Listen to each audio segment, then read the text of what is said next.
I love what you just said right there, Brian. You know, even when it comes to thinking about Teslas, thinking about these cars that you love so much, anytime we make an automobile decision, there are some things that we should do. I mean, right there, you just walk through, okay, well, am I gonna buy a new one or am I gonna buy a used one? Or, okay, I need to understand there's a tax credit that's involved with this.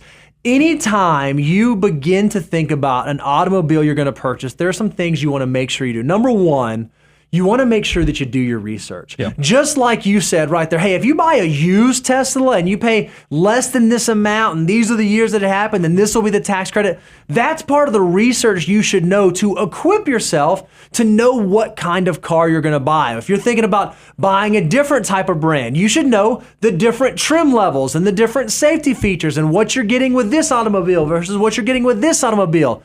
Make yourself an educated consumer, because the more educated you can be, the better the decision you'll make when it comes to making that car purchase. Yeah, I mean, what I love about technology and the world we live in now, if you want to, because I want you to eventually go test drive once you settle, but you can do so much research beforehand. Mm-hmm. My wife and I were watching YouTube videos on cars that she was thinking might be her next transition car.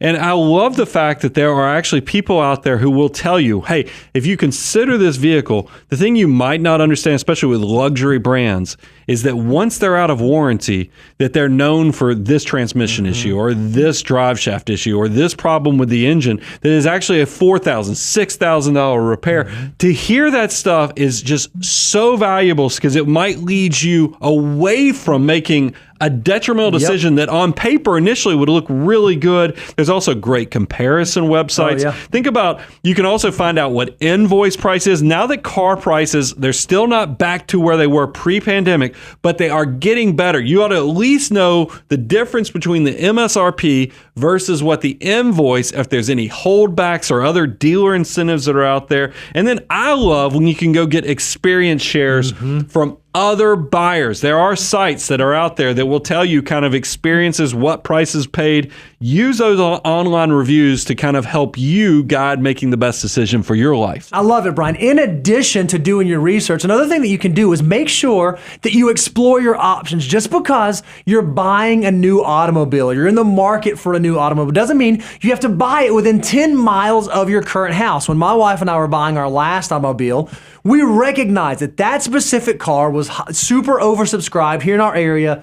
People were way overpaying for it. So one of the things that we did is we actually looked out to Alabama, and I was able to call a dealership there, get them to sell me the automobile for like $7,000 to $8,000 less than what I could have bought it here for. And for $100, they shipped it to me. So it has been much, much easier to look in other geographies to find the automobile you're looking for. Yeah, I think this is the greatest time because one of the cool things on every website for all the dealerships, if you type in your zip code for the manufacturers, it's going to tell you what dealerships are in the area and also what inventory they have on their lots. So what I like to do is, and I use Google to figure out what are the zip codes for certain areas where I find out dealerships are, type that in as my own zip code, see what the dealership has in inventory, and then once I find out 2 or 3 dealerships have the exact same car that I want, that meet all my needs, it's time to get to business, because here's what I found out.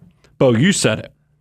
Here in the Nashville area, people have more money than they have common sense. So when you go and shop for cars here in the Nashville area, they don't want to make a deal. No. But when you call Huntsville, Alabama or Bozeman, Alabama, they're like you did, they were ready to work with us, make the deal, do the extra things, give you the floor mats, give you some extra oil changes. Not that we use that because it was too far away, but still it was nice that it was to be appreciated as a customer.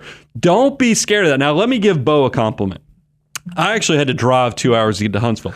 Bo was smart enough to ask the question. I never asked the question, can I pay a delivery fee, or are you willing to bring this vehicle to me? You paid $100. $100. Oh, Jimmy drove it up to me. Your house and delivered it to your front door, and you signed the paperwork.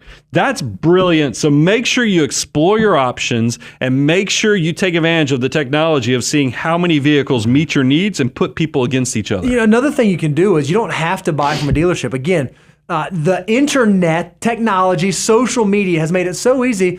it's not incredibly difficult to buy from a private party. You can go look on Facebook Marketplace, or you can do some auto trader type research to find someone who is selling a car that you're looking for. And if you're dealing private party, it's not going to be incredibly difficult to work out a deal that might work really well for both of you. I know the last automobile that I bought, I ended up buying it from a buddy. He was upgrading. I got a good deal. He sold the car quickly.